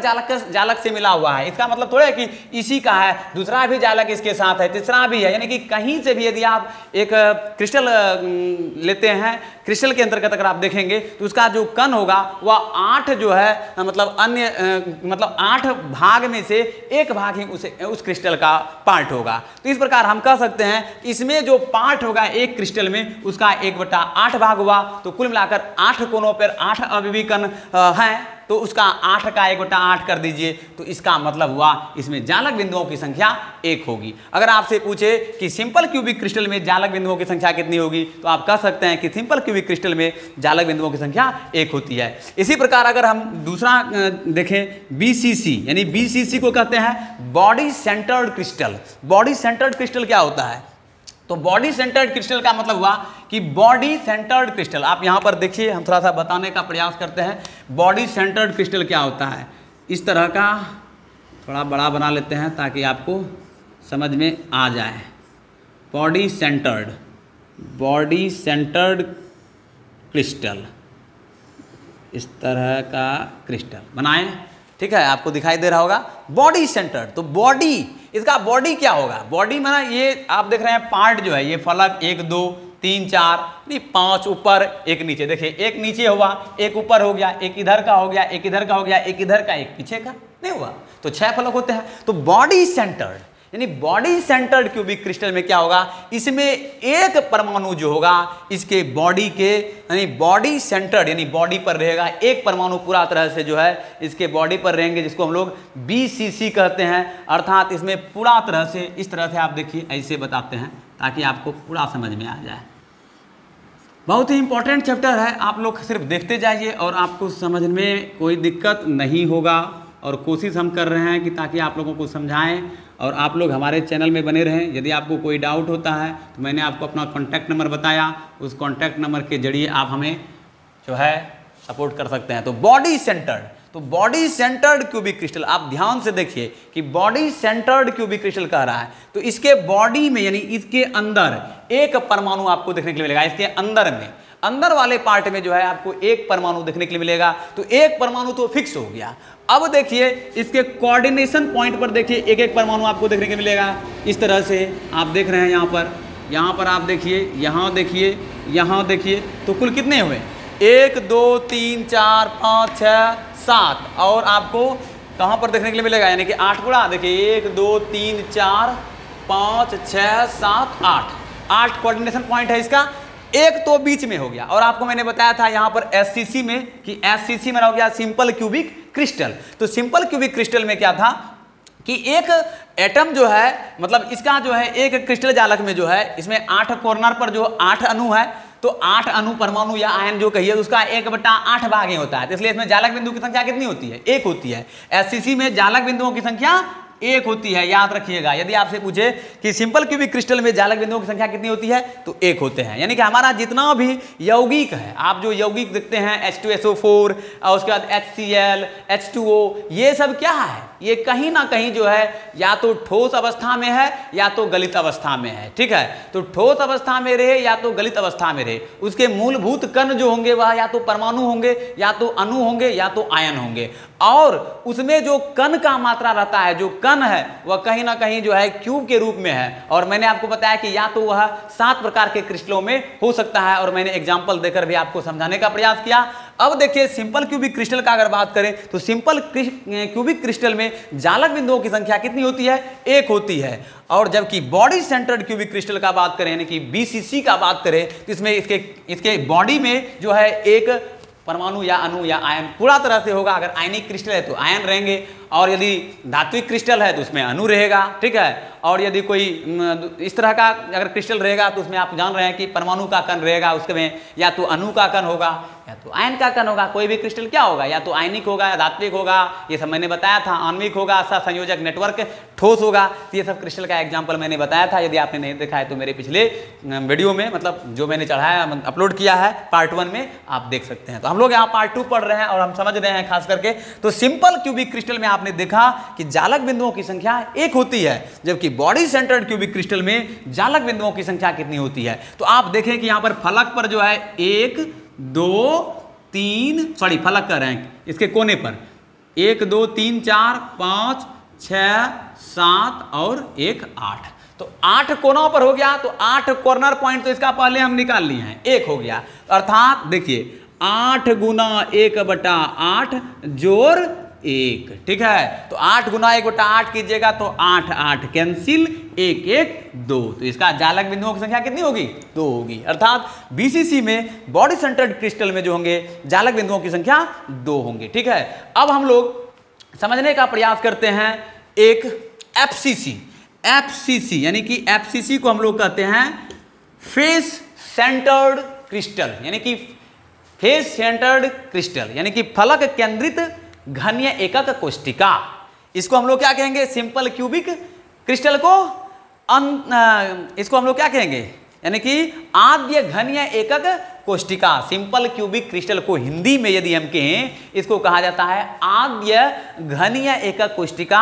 जबकि अगर हम लोग बीसीसी का बात करें यानी कि बॉडी सेंटर्ड क्रिस्टल का बात करें तो इसमें इसको हिंदी में कहा जाता है अंतः केंद्रित घनीय एकक कोष्टिका, ठीक है। और अगर हम एफसीसी का बात करें तो इसको कहा जाता है फलक केंद्रित घनीय एकक कोष्टिका, अर्थात face centred crystal, body centred crystal, simple cubic crystal, ठीक है। आपने समझा कि हमारा ये क्या होता है। अब हम लोग फेस सेंटर्ड क्रिस्टल के बारे में बताते हैं आपको। तो आपने समझा कि सिंपल क्यूबिक क्रिस्टल में जालक बिंदुओं की संख्या कितनी होती है? 1 होती है। बॉडी सेंटर्ड क्यूबिक क्रिस्टल में जो है जालक बिंदुओं की संख्या कितनी होती है? 2 होती है, ठीक है। अब हम लोग मेनली जो है जालक बिंदुओं की संख्या मतलब परमाणुओं की कुल संख्या, यही कहने का मतलब जो परमाणु बना है कितना जहाँ मतलब जो है परमाणु लगकर जो है वो बना है, ये कहने का मतलब है बॉडी सेंटर्ड, ठीक है। और अंततः अब हम लोग मेनली जो है फेस सेंटर्ड क्रिस्टल के बारे में जानेंगे। तो चलिए देखिए फेस सेंटर्ड क्रिस्टल क्या होता है, आपको हम बताने का प्रयास करते हैं। तो फेस सेंटर्ड क्रिस्टल के लिए फिर से एक बार हम बना लेते हैं एक क्रिस्टल इस तरह से कुछ, और ये हमारा हो गया फेस सेंटर्ड क्रिस्टल। ये देखिए फेस सेंटर्ड क्रिस्टल कैसे बनाना है आपको, आप देख सकते हैं इस तरह से बनाइए फेस सेंटर्ड क्रिस्टल। अब देखिए फेस सेंटर्ड क्रिस्टल कह रहा है, तो फेस मैंने आपको क्या बताया? फेस मतलब हो गया कि इसका दीवार हम जहाँ पर 3D रूम में है तो ये एक जैसे यहाँ पर बोर्ड है तो एक दीवार हो गया, इसके जस्ट आगे साइड में एक दीवार हुआ, जहाँ पर हम खड़े हैं वह फर्श हुआ और ऊपर हमारा छत है, तो 6 फलक हुआ ना। अब देखिए फेस सेंटर्ड क्रिस्टल में क्या होते हैं, तो फेस कितना है तो 6 गो होगा। तो देखिए कहाँ कहाँ होगा, एक यहाँ होगा, फिर दूसरा यहाँ होगा, तीसरा यहाँ होगा, उसके बाद ध्यान से देखिए थोड़ा सा फिगर को, चौथा, उसके बाद 5वां और फिर 6ठा। आप ध्यान से देखिए आपको समझ में आ जाएगा कि कहाँ पर है। तो इसका मतलब आप देख रहे हैं कि इसमें 6 गो होता है, एक ऊपर, एक नीचे, एक साइड, एक इधर, एक छत, एक फर्श, ठीक है। तो 6 गो हमारा क्या हो गया, फलक हो गया। तो आप देख रहे हैं ये जो अवयवी कण है, चाहे वह परमाणु हो, अणु हो या आयन हो, तो ये ऐसा नहीं है कि एक गोला इसमें है, यानी एक गोला नहीं है, क्योंकि इसके साथ भी दूसरा एक क्रिस्टल जो है जुड़ा हुआ रहता है, मतलब संरचना उसका एक लंबा प्रोसेस में हो सकता है। आप अगर छोटा सा भी कण देख रहे हैं किसी भी चीज़ का, किसी भी पदार्थ में, यानी कोई भी हमारा अगर ठोस है तो वह क्यूबिक क्रिस्टल है। तो ऐसा नहीं है कि उसमें जो है अगर उसका जालक बिंदुओं की संख्या अगर आप देखें तो उसके साथ जो है कितनों आप काटिएगा तो उसका एक ही मतलब भाग उसमें पाया जाता है। इसी चीज़ को विशेष रूप से हम लोग जालक बिंदु की मदद से समझते हैं। तो फलक केंद्रित एकक कोष्टिका में आपने देखा कि फलक केंद्रित पर एक हमारा ये फलक पर, ये दूसरा फलक, ये तीसरा, फिर ये चौथा, ये 5वां और ये 6ठा। तो 6 फलक पर हमारा 6 गो परमाणु या अणु या आयन होंगे, लेकिन 6 परमाणु का आधा भाग ही होगा, 6 परमाणु का आधा भाग ही एक को मतलब जो है क्रिस्टल में पाया जाएगा, जिसको हम लोग एकक मतलब जो क्रिस्टल होंगे हमारा उसमें 6 पलकों का 6 पलकों पर तो अणु होंगे। हमारा कहने का मतलब ये जो आप देख रहे हैं ये सब क्या है, हम तो आपको दूर दूर से बताने का प्रयास कर रहे हैं। ये आप देख रहे हैं ये अवयवी कण है, इस तरह से अवयवी कण ये हमारा हुआ, ठीक है, ये हमारा अवयवी कण हुआ, यहाँ पर आप देख रहे हैं भली भांति ये हमारा अवयवी कण हुआ। लेकिन ऐसा थोड़े है कि ये दूर दूर में है, ठीक है, ये एकदम सटा हुआ है, कुछ इस तरह का बनेगा ये फिगर। या आप देखिए यहाँ पर इस तरह का फिगर बनेगा, ठीक है, इसका हम बताएंगे प्रोसेस क्या होगा। इस तरह का कुछ फिगर है, एकदम सटा हुआ है। ये हमारा एक क्रिस्टल जो बन रहा है, तो कई सारे अवयवी कणों के मिलने से ही क्रिस्टल का निर्माण होता है। ये आप देखेंगे तो इसका संरचना यदि आप देखिएगा कुछ इस तरह का आपको संरचना दिखाई देगा। ऐसे देखिए आप ध्यान से, देखिए इस तरह का आपको संरचना प्राप्त हो रहा है ना, ये एक तरह का क्यूबिक क्रिस्टल होता है, ठीक है। इसमें लंबाई, चौड़ाई, ऊंचाई और अक्षीय एंगल जो है वो डिफरेंस देखने के लिए भी मिल सकता है। तो इस तरह के होते हैं, ठीक है, मैंने आपको बताया इसके बारे में। तो आप यहाँ देखिए कि इसके साथ और भी जुड़ा हुआ है क्रिस्टल जो है, और भी जुड़ा हुआ है, यानी कि कोई भी ठोस रूप में जो क्रिस्टल क्या होता है, क्रिस्टल ये ठोस होते हैं तो ठोस रूप में जुड़ा हुआ है। तो अब आप हम समझाने के लिए अगर बात करें आपको, जैसे कि आप लोग पनीर खाएंगे, ठीक है, तो पनीर में अगर मान लीजिए उसका जो कण होगा वह अब एक क्रिस्टली रूप होता है, और उसको काट दीजिएगा, फिर दूसरा भाग में बढ़ जाएगा, फिर तीसरा भाग में बढ़ जाएगा। इसी तरह का आप लोग देखे होंगे सोडियम का अगर धातु लेते हैं, सोडियम क्या होता है, बहुत ही ज्वलनशील पदार्थ होता है, लेकिन उसको जो है किरोसिन में डुबा कर रखा जाता है। जैसे ही वो वायु के संपर्क में या मान लीजिए पानी के संपर्क में आएगा तो वह ब्लास्ट कर जाता है, वो जल जाता है पूरा तरह से, पावरफुल होता है वो। तो सोडियम धातु होता है और उसको काटिएगा तो चाकू से कट जाएगा। इसको आप पीस पीस काटिएगा तो ऐसे काटिएगा, ऐसे काटिएगा तो फिर तो क्रिस्टल प्राप्त होगा। इसको कितनों काटिएगा तो क्रिस्टल ही प्राप्त होता है। और क्रिस्टल में जो अवयवी कण होते हैं, अगर वह धात्विक क्रिस्टल है तो धातु के अवयवी कण हुआ, अगर आणविक क्रिस्टल है तो अणु के अवयवी कण हुए, अगर क्या कहते हैं आयनिक क्रिस्टल है तो आयन के अवयवी कण है। जैसे नमक लीजिए तो क्या है, उसमें आयनिक क्रिस्टल है तो उसमें आयन के कण है, प्लस और माइनस चार्ज है उसमें, इसीलिए तो वह विद्युत के चालक होते हैं जलीय विलयन में, ठीक है। लेकिन ठोस अवस्था में विद्युत के चालन नहीं होते, क्योंकि उसमें जो आबंध जो होता है वह सहसंयोजक आबंध से जुड़ा रहता है। मतलब उसके मतलब है कि प्लस और माइनस जो स्थिर वैद्युत कुलाम्बिक आकर्षण बलों के मतलब जो है वह बंधा हुआ होता है, जिस वजह से वे विद्युत के चालक नहीं होते हैं।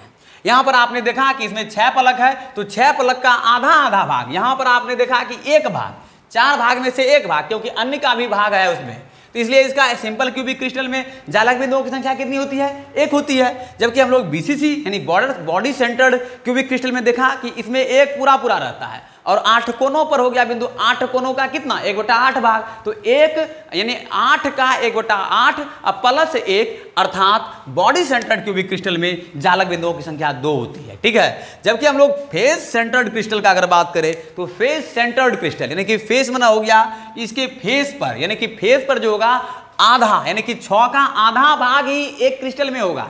तो 6 का आधा भाग, अब प्लस आप लोग देख रहे हैं ये कोऑर्डिनेशन पॉइंट जो आप देख रहे हैं, इस कोऑर्डिनेशन पॉइंट पर 8 जो है अवयवी कण है, और इसका 8 का 1/8 भाग ही एक क्रिस्टल में रहता है। तो इसका मतलब हुआ, इसका कोऑर्डिनेशन नंबर हमने निकाला, मतलब जालक बिंदु निकाला था कितना, एससीसी के लिए 1, तो 6 2 तिया 6 प्लस 3 प्लस 1 कितना हो गया, 4। तो आपने समझ लिया कि सिंपल क्यूबिक क्रिस्टल में जालक बिंदुओं की संख्या 1 और बॉडी सेंटर्ड क्रिस्टल में जालक बिंदुओं की संख्या क्या होती है, कितना होता है बीसीसी में 2 और एफसीसी में यानी कि फेस सेंटर्ड क्रिस्टल में जालक बिंदुओं की संख्या 4 होता है। अब हम लोग नेक्स्ट पार्ट में जो है आपको बताएंगे निविड संकुलित संरचनाएं, और किस तरह से ये क्रिस्टल जो होते हैं किस क्रम में होते हैं, ये चीज़ के बारे में आगे बताएंगे। और मैं आपको बता दूंगा कि जो है एससीपी और सीसी में संकुलन क्षमता आपको निकालने के लिए बताएंगे, कैसे संकुलन क्षमता ज्ञात किया जाता है, रिक्तियां क्या होता है,